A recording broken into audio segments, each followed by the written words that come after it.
Hello everyone, welcome to my YouTube channel. This is Zini tutorial. Today I shall be talking on chapters 11 to 20 of Elma's Redemption Road. Chapter 11. Bendu had gone immediately to Calvin's house to inform him about the address of Cobra, also known as Moses Vanni. Sata was almost eager to take action just as Calvin, but Agnes had advised Bendu to leave Cobra alone. Bendu tells Sata and Calvin that she will be going to the police today to report Cobra, but Calvin advises Bendu to leave the police out of the matter, that he wishes to take care of Cobra by himself. We really don't know how he wanted to do it. And that is killing, we didn't really know what his plans were. But he advised Bendu to leave the police out of it, that Bendu should leave him, let him handle Cobra by himself. He also tells her that going to report to the police will be like a merry-go-round because the warlords and the policemen are wartime buddies. Sata is also on Calvin's side against going to the police station. Bendu has no option but to call Agnes and plead with her to accompany her to the police station, and Agnes agrees. Now let's move to chapter 12 of Redemption Road. At the police station, Bendu and Agnes meet Lieutenant James Tappe, who advises them that it is impossible to prosecute anyone for war crimes.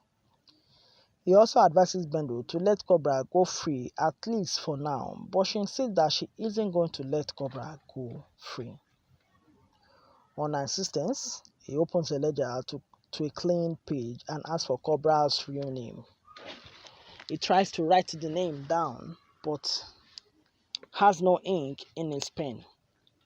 He asks for a pen from Bendu, and she gives him one. He asks for specific information about which Bendu couldn't supply. He tells Bendu and Agnes that to arrest someone, the person must have done a specific murder, and Bendu must have witnessed it, or must have witnesses, or concrete proofs and not assumptions. Otherwise, he will not be able to proceed with the complaint. With that, he opens his desk drawer, drops the ledger and the pen that Bendu gave to him in the drawer, and slams the drawer. Bendu asks for her pen. He grabs the drawer handle and pulls it. The handle comes off in his hand and the drawer stays stuck within the desk. Bendu and Agnes look at each other and try to suppress their urge to laugh. Agnes tells him to keep the pen as the ladies hurry out and start laughing. Agnes tries to discourage Bendu from going further with her plans to arrest Cobra, saying she might be putting her life in danger. But Bendu replies that it will be better than keeping her soul in prison. Now we move to chapter 13 of Elma's Redemption Road. Please, if you have not subscribed to my YouTube channel, do well to subscribe. Click on the subscribe button, like and share. Thank you so much. Chapter 13 of the summary of Elma's Redemption Road. Someone calls Cobra on the phone, telling him about Bendu's plans to prosecute him for war crimes. He regrets why he gave her his real name, number and address, and tells himself she was trouble from the first day he saw her. That he would have shot her the minute she sucked her teeth at him. Remember Calvin? In the previous chapter, Calvin had warned Bendu not to go ahead with the police case because the police and warlords are wartime buddies. Now, Bendu going to complain to the police station, someone has leaked the secret from the police force. Let's move on. A person he addresses as chief calls him to find out about the prosecution. The chief tells him it doesn't look good and tells him to do his business as quickly as possible and also move out of Elma immediately. Elma is where he was lodging, the hotel he was lodging. Cobra had a meeting with Barry Diallo concerning a business deal in which Cobra was to exchange diamonds in return to get weapons from Barry Diallo. But the deal didn't go down well with the both of them as a result of lack of trust. Let's move to chapter 14. No one at the police station or in the courts wanted to help her, that's Bendu, arrest and prosecute Cobra for war crimes. And her running around to make it a reality was taking a great deal out of her work in peace in practice. Finally, Calvin got her a lawyer from the best firm in town. She tries calling him to thank him, but his phone is switched off. When she gets home in the evening, a white palava hut stood in the middle of her front yard with a freshly thatched roof and an arc of tropical flowers in front of its entrance. At a point, she was beginning to think that she entered the wrong compound. Unknowingly to her, Calvin had set up a romantic dinner for the both of them from Rhoda Cooper, one of the best creative local food around, telling her she needed a nice break after all that had been happening to her. They both spent some time marveling at the feast spread before them by a smartly dressed waiter who seemed to appear out of nowhere. At the moment, the pair were happy until Bendu asked Calvin about her brother Benji. Remember that Calvin and Benji were best of friends before Benji's demise. Then the smile disappeared from Calvin's face. In spite of that, he tells Bendu that Benji was the funniest amongst the boys in their class. Calvin also added that he loved Bendu even though he was only 12 years old. Bendu asks Calvin about Benji's death, but he tells her that he could not remember anything.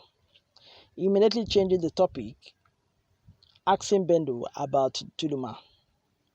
Bendu tells him that she was captured by some fighters and forced to be a rebel's wife. He asks her how she managed to get away. Bendu replies that the rebel abandoned her and after a while, she just walked out from the camp. Calvin didn't understand why Bendu used the word abandoned and he felt really jealous. After some small talks, the waiters cleared everything away. She walks Calvin to the gate and thanks him immensely for a wonderful evening. Then she goes inside. Suddenly, she realizes that her window was broken, which means that someone broke into her home. Chapter 5. Cobra watches Calvin as he drives away. He instructs his driver, that as soon as he sees Bendu's gate opening, he should move the car. Less than 10 minutes later, Bendu's gate is swung open with Bendu on her heels and two frantic security guards behind her. Cobra gets out of the car and instructs to go for Bendu, pretending to be a taxi driver. But Cobra instructs that if the two guards with her say they want to enter the vehicle with her, he should refuse to pick them. Not too long, picks up Bendu as a taxi driver. Then he drives further to pick up Cobra. Bendu starts to scream as soon as she sees Cobra. He holds Cobra with one hand and reaches under the front passenger seat for the blindfold. Bendu starts to scream as soon as she sees Cobra. Cobra, with one hand, holds Bendu and reaches under the front passenger seat for the blindfold and the duct tape. Remember, the blindfold is used to close a person's eyes, then the duct tape is used to close a person's mouth. He covers her mouth with the duct tape and points a gun at her. He talks to her about how she spoils his plans with she and her friends chasing him all over town. Meanwhile, Wee is afraid that Cobra will kill Bendu, so he cautions him and can't help glancing back at the two people. They are heading towards the beach and park facing the ocean. Cobra and Wee talk a little while Cobra instructs Wee to bring Bendu out. He stands her up facing Cobra. He removes the duct tape from her mouth and pushes her down into the sand. Bendu was still wriggling, trying to escape his grasp. He presses her close to him, tightens his grip on her mouth, and quickly forces her in the direction of the lagoon. No one knows what he was planning to do to her, if he was planning to drown her or he was planning to shoot her. Now let's move to chapter 16. Before then, please, if you have not subscribed to my YouTube channel, kindly do well to subscribe so that I can get more contents from me. And don't forget to like and share. Thank you so much. Chapter 16. Cobra warns her not to try to scream as she had screamed before. He unties her blindfold and commands her not to look back. Bendu tries to scan her environment to know exactly where she is. She guesses they are in Cinco or Congo town. Then she hears him strike a match and she smells the acrid smell of marijuana. She knows she's in big trouble. Remember in the past, in the previous chapters, whenever Cobra smokes his drugs, is another person. It turns into a beast. Good. That's why she knows she's in big trouble. Immediately she's perceived that marijuana because of how he reacts when he's under the influence of his drugs. She tells Cobra that he spoils her life by handing her over to Samson. He tells Bendu that he has more nightmares than her. That he didn't want to be a fighter, but a labor lawyer. He tells Bendu that he studied business administration at the Liberia University. Bendu tells him he hasn't changed, that he uses violence to get what he wants. Whatever he wants, he uses violence.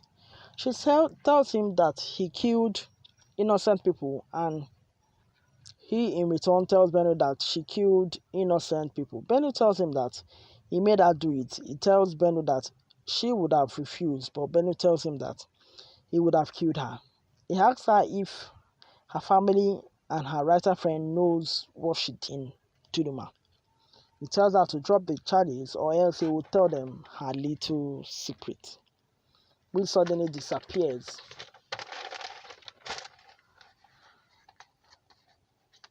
Behind the tree, which made Bendu's eyes widen. Cobra turns to see what made her eyes widen. He quickly turns back to her and asks of his driver. Bendu tells him that he shot Wee. Suddenly, Cobra starts shouting. He loses control of himself. She tries to release him. Remember in the past in Duluma, whenever Cobra is high on drugs and he kills a man, when he becomes sober, he will start asking for the man. And of course, they tell him, you shot him while you were on drugs, and he feels so remorse and sober. She tries to release her tied hands. She blinds him with her hands balled to a fist. Cobra suddenly drops the gun and flings his hands, trying so hard to hit him. She hit him in the most vulnerable place on his neck, just as she had been taught to do by his men at the Duluma training camp. Already, Wee the driver had come out from where he went to ease himself. So she picks the gun up just before the driver reaches it. Bendu points the gun at him. She collects the car key from the driver and jogs steadily along the dusty road until she reaches Tubman Boulevard, that is Calvin's house. Chapter 17. With eyes swollen and a wound on the side of her head bleeding so much that she almost fainted, she bangs on the gate and collapses at the gate. The guard at the gate didn't see her but recognizes her voice, so he opened the gate and helps her up. Then rushes to get a piece of paper and a pen to fill the visitor's slip. That's absurd. Imagine someone going through pains and you bring a visitor's slip for the person to fill. Calvin opens the main house door and sees Bendu standing with blood on her face and clothes. When Bendu hands him the visitor slip on their way to the living room, he's so angry that he tries to go back to deal with the security guard for being foolish. But Bendu stops him. He administers first aid on her before driving her to St. Joseph Catholic Hospital. Previously before then, Bendu narrates to Calvin all that had happened. Calvin tries to go with a gun to find Cobra, but Bendu stops him. After the stitches on her head, she was admitted in a private room at the hospital, and Seattle, Terence, and Calvin had come to see her in her room. Seattle tells Bendu that she will have to stay with them at Mamba Point because of security, because they have tight security. They remember that Terence is a politician. Bendu decides to tell them her secrets before it gets out through Cobra. Terence advises her to drop the charges if that is what will make Cobra to leave her alone. Bendu tells them that he threatened to reveal her secret if she doesn't drop the keys. Her secret in Tuluma. Chapter 18. Bendu tells her family that she was conscripted into the women's auxiliary after she arrived to Tuluma. Trained for in case the men needed assistance at the battlefront. In spite of the physical punishment their drill instructor inflicted on them, something but every little thing. Remember, she's telling her family, she's narrating the story of Duluma to her family and also wants to reveal her to her family before it gets out through Cobra. In spite of the physical punishment their drill instructor inflicted on them, something for every little. Violence was always when he was drunk or high on drugs. She and Tuluma were the times Samson stayed in the bulletin, and she sat out by having fun and listening to witchcraft stories with the other rebel wives. Bendu revealed that she was 19 years then. She talks about the women at the rebel camp, from Mamusu to Hannah, then to Oreta. They all loved her, so felt for her. Having to live with Samson wasn't an easy thing at all. They served as lookouts for her and would tell her when something was coming back so she could get back to the house, look busy, and brace herself for whatever mood he might be in.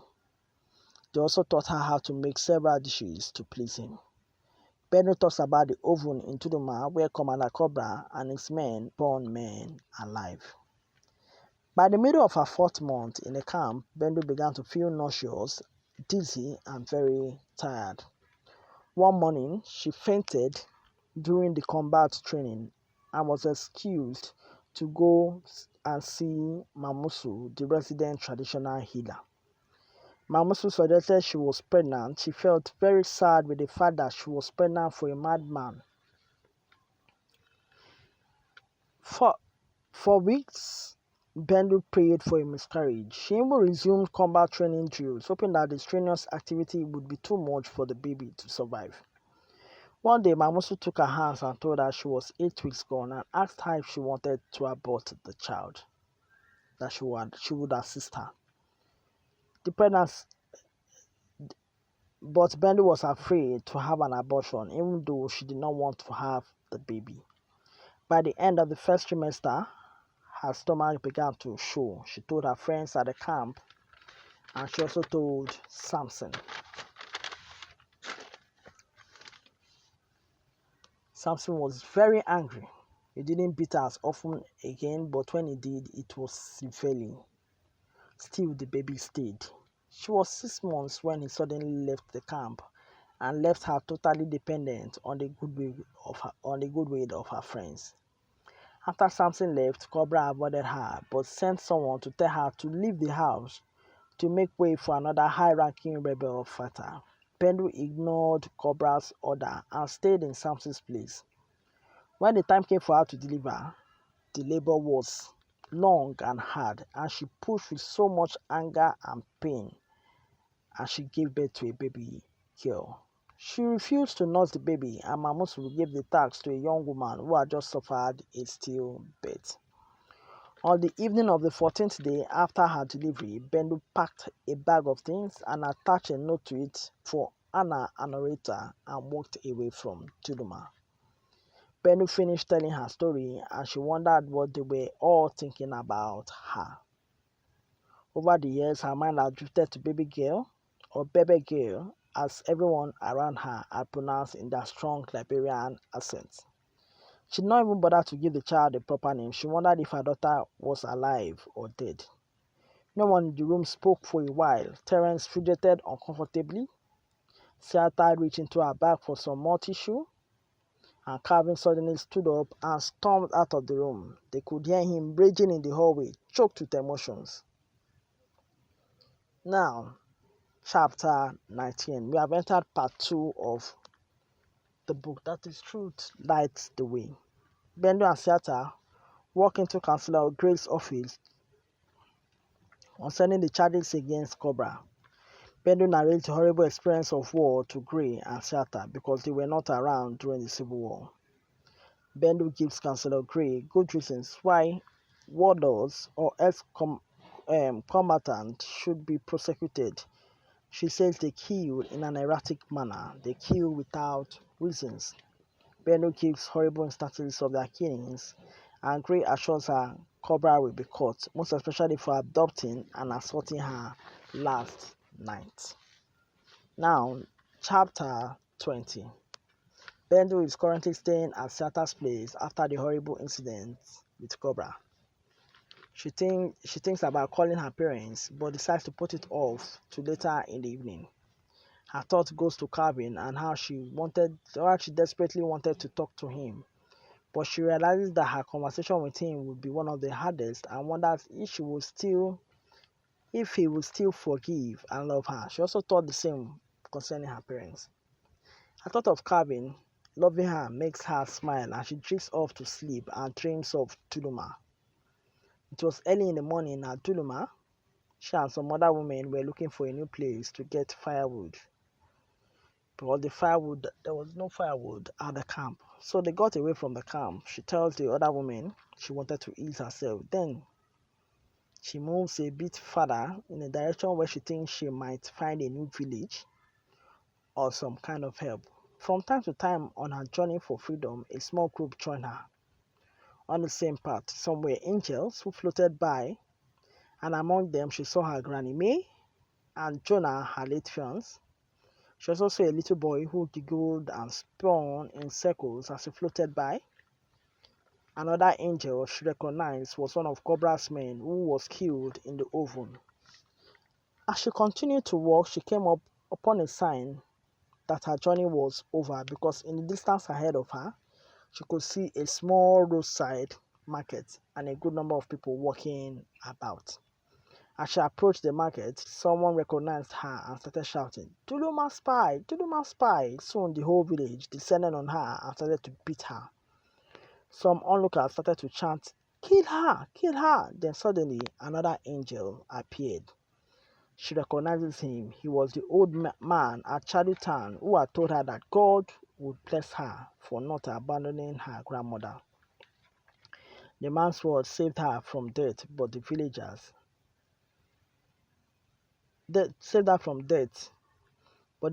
began to escort her back to Tuluma, to Cobra and Samson, a fate she considered worse than death. Thank you so much. We have come to the end of today's lesson. Please do well. Don't forget to subscribe to my channel, like and share for more content. Bye. See you in the next video. Bye.